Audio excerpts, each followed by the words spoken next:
Pemirsa, maraknya bangunan yang terus tumbuh dari waktu ke waktu di sepanjang daerah aliran sungai atau DAS disinyalir menjadi salah satu penyebab terjadinya banjir di Kota Metro. Padahal larangan mendirikan bangunan di sepanjang daerah aliran sungai jelas diatur dalam Undang-Undang Nomor 7 Tahun 2004.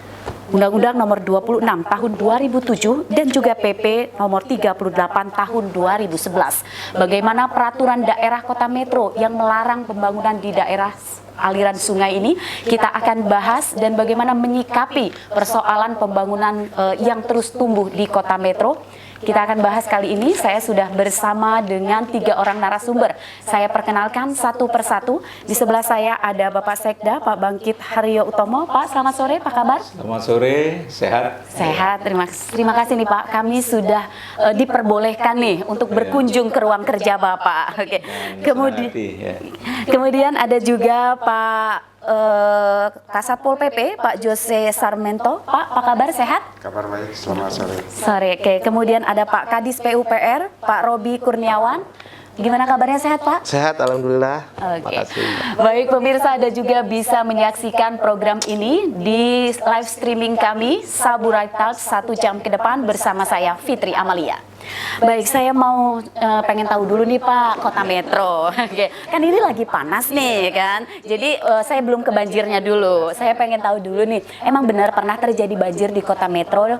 Dari tahun ke tahun sering banget terjadi banjir. Hampir setiap tahunkah terjadi banjir di Kota Metro, Pak? Ya, saya sampaikan dulu bahwa Metro ini sebuah kota yang kecil. Hanya 73,21 km persegi. Wilayahnya hanya 5 kecamatan, 22 kelurahan. Dengan jumlah penduduk 173.000 sekian. Nah, dengan kondisi yang topografi di Kota Metro itu hampir merata datar. Hanya di wilayah selatan itu kemiringannya hanya sekitar 15%. Jadi terkait dengan masalah banjir memang pernah terjadi di tanggal 23 Oktober ya, di tahun 2022. Kejadiannya adalah curah hujan yang sangat tinggi sekali dengan intensitas yang tinggi. Kemudian durasi hujan dengan intensitas yang tinggi itu hampir 3-4 jam. Tidak berhenti. Dimanapun di sebuah negara, contohnya sekarang Italia, begitu juga karena intensnya tinggi, durasi hujannya lama, dengan kondisi drainase sebagus apapun itu tidak bisa menampung. Debit hujan tadi, ya, Pak. Karena air yang menuju ke daerah aliran sungai atau ke sungai itu menunggu antrian. Nah, antrian inilah yang kadangkala nyampe ke rumah. Genangan sebetulnya, tapi genangan begitu nyampe ke rumah kan banjir. Nah, kita bicara aliran sungai. Aliran sungai itu berbeda dengan irigasi. Aliran sungai itu ada anak sungai, ada aliran sungai itu. Kalau sungai atau anak sungai itu adalah untuk membuang curah hujan yang tadinya melalui rumah, kemudian halaman, menuju ke sungai. Kemudian air itu dibuang ke laut, itu sungai. Tetapi kalau irigasi beda. Irigasi adalah sebuah bangunan yang membantu dalam proses pola tanam di sawah dengan mengalirkan air dari bendungan. Ini dibedakan antara sungai dengan irigasi. Kalau sungai adalah dari air hujan yang dibuang ke laut, tapi kalau irigasi adalah dari bendungan yang khusus untuk membantu pola tanam di sawah. Jadi ya beda. Nah, di Kota Metro ada beberapa anak sungai, seperti ada Sungai Batanghari, Sungai Sekampung, kemudian anak Sungai Bunut, dan anak Sungai Rerak, Warak ya, itu ada di situ, ada 4 ini.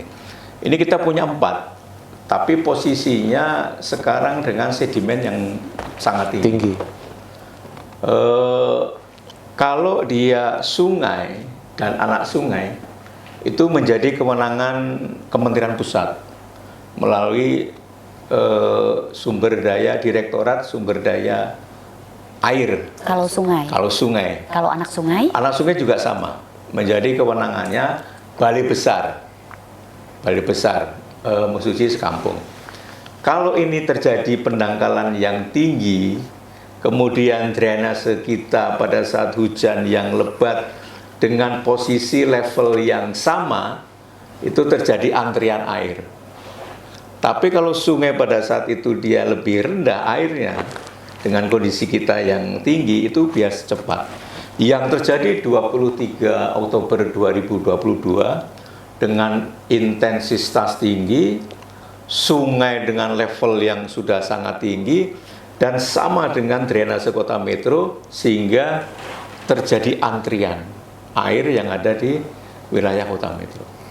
Dan ini terjadi semua. Wai Bunut tidak bisa menampung, Wai Batanghari, Wai Sekampung, Wai Perak, sehingga terjadi penumpukan, dan saat itulah terjadi banjir di kota Metro. Saya sampai dengan Pak Rupi dengan Pak Yose sampai jam 1 malam melihat kondisi di Wai Batanghari di depan lapas. Saya jam 1 di situ dengan Pak Rupi, Pak Yose, ingin melihat kondisi aliran yang ada di sungai dengan drainase yang dari kota Metro. Posisinya sama antara air yang di sungai dengan yang tidak, sehingga yang dari atas menunggu. Tetapi begitu berapa 1 jam atau 2 jam air sungai turun, ini cepat sekali. Nah, biasanya Metro setelah terjadi banjir dan genangan 1-2 jam itu hilang. Tapi masalahnya pas lagi genangan itu masuk rumah, sehingga banyak keluhan di masyarakat, ini banjir. Tapi begitu 1 jam hilang air itu. Nah, ini ya di kondisi itu. Yang kemudian yang di Metro yang perlu mendapat perhatian adalah sedimentasi di saluran drainase itu sudah terlalu tinggi. Apalagi saluran drainase yang ditutup, posisinya ditutup. Jadi kalau ini saya sampaikan juga, drainase dengan irigasi beda. Drainase itu seperti kayak sungai tadi. Drainase adalah menampung air hujan, diairkan ke anak sungai maupun ke sungai, kemudian dibuang ke laut. Kalau irigasi enggak, dia langsung ke sawah. Nah, drainase ini yang ada di kota Metro ini posisinya sedimentasinya sudah tinggi seperti di Imam Bonjol. Iya. Sampai sudah mengeras. Salah satu ke depan programnya adalah pengangkatan lumpur yang ada di drainase. Dulu pasar shopping ini itu sering banjir karena sudah 20 tahun sedimentasinya tidak pernah diangkat. Kita angkat seluruh wilayah shopping itu, trotoarnya kita bongkar, kita angkat. Sekarang sudah tidak banjir karena sedimentasinya sudah kita angkat dan sudah kedalamannya sudah mencukupi. Demikian juga daerah-daerah lain. Pengentasannya adalah kita lihat sistem drainasenya, dia bagus atau tidak, ada sedimentasi atau tidak, dan yang terakhir saya sampaikan sampah. Metro sudah luar biasa penanganan sampahnya, tapi masih ada warga yang masih tidak peduli untuk mereka membuang sampah di anak sungai, kemudian di sungai, di drainase, kadang-kadang melalui irigasi sekunder. Itu yang kita sosialisasikan kepada mereka, kita ingatkan kepada mereka. Pernah dilakukan rahasia, dan itu diketahui juga, kadang-kadang masyarakat juga langsung pakai motor dibuang ke anak sungai. Pernah kita lakukan melalui Dinas Ela untuk menertibkan itu. Dan inilah salah satunya sebetulnya, kalau curah hujannya insentifnya tinggi, tetapi ya 10 menit berhenti, istirahat dulu hujannya, ini lancar air masuk. Tapi kalau 1, 2, 3, 4 jam tidak berhenti dengan curah hujan yang sangat tinggi, bangunan-bangunan kita ini tidak bisa mengalirkan yang begitu cepat karena tadi itu sungai dengan drainase level airnya sama. Itu yang pertama. Kemudian terkait dengan tadi disampaikan ada bangunan-bangunan yang melanggar das ya. Kalau das itu sebetulnya ini sungai, kanan kiri itu ada bangunan tanah. Itu dasnya di situ. Dasnya daerah area sungai itu bukan sungainya, tetapi kanan kirinya. Kalau di aturan itu kalau anak sungai itu 15 meter, kalau sungai itu 50 meter, tidak boleh dibangun. Kalau laut itu 100 meter. Nah, kadang-kadang orang bangunnya karena tanahnya di situ mepet, dia dibangun di situ. Tapi beberapa hal, ada salah satu perumahan di Ganjar Agung, di sebelah pom bensin itu di Jalan Soekarno-Hatta, dia pas memakan das. Di dalam perizinannya langsung kita undurkan, dan sekian meter tidak boleh ada bangunan. Dipenuhi oleh investor itu. Jadi mereka pagar, tapi kesininya sekitar 50 meter tidak ada bangunan. Bangunannya adalah setelah 50 meter, dan ini untuk ruang terbuka hijau. Jadi yang kita lakukan seperti itu. Dan beberapa waktu yang lalu, Pol PP melalui penegang perda juga sudah keliling lapangan. Tadi disampaikan ada di wilayah Aidea, kemudian wilayah kos-kosan Lintang. Ini sudah kita tangani, dan kita berunding dengan warga sekitar untuk bisa memberikan tanahnya, untuk bisa kita bangun drainase dengan menggunakan box culvert. Jadi langsung kita tutup. Jadi kita balik saja sudah bisa. Kemudian sedang pendekatan dengan IDEA, akan dibuat kolam retensi agar di situ tidak terjadi banjir. Baik. Mungkin itu ya. Terima kasih. Oke, saya mau ke Pak Jose nih. Pak Jose, bagaimana dengan penegakan perdanya nih Pak Jose terkait larangan mendirikan bangunan di sepanjang das ini gitu. Sudahkah perdanya ditegakkan gitu? Kemudian pengawasan perda itu sendiri bagaimana Pak? Jadi baik, terima kasih ya. Jadi terkait dengan masalah penanganan banjir ini kan tidak hanya sepihak ya. Jadi semua lini, semua keterlibatan daripada masyarakat, terutama para pengusaha-pengusaha yang mau berusaha di Kota Metro juga sama mentaati pada aturan-aturan yang ada. Terkait dengan masalah das, penegakan perdanya kan tidak secara langsung kita menindak ya, tapi kan kita harus melalui proses. Dalam hal ini kita melakukan pemantauan dan pengawasan di lapangan, mana yang kira-kira melanggar, mana yang tidak. Dan apalagi tadi sudah disampaikan oleh Pak Sekda bahwa di das itu kan banyak tanah milik masyarakat yang memang berdekatan dengan saluran air. Tapi perdanya ada ya Pak di Pemkot? Perdanya ada. Kita ada beberapa perda, terutama Perda K3 nomor 9 tahun 2017 terkait dengan ketentraman dan ketertiban umum. Di situ juga sudah dimuat terkait dengan larangan-larangan untuk mendirikan bangunan-bangunan atau usaha apapun juga di pinggir anak sungai dan lain sebagainya.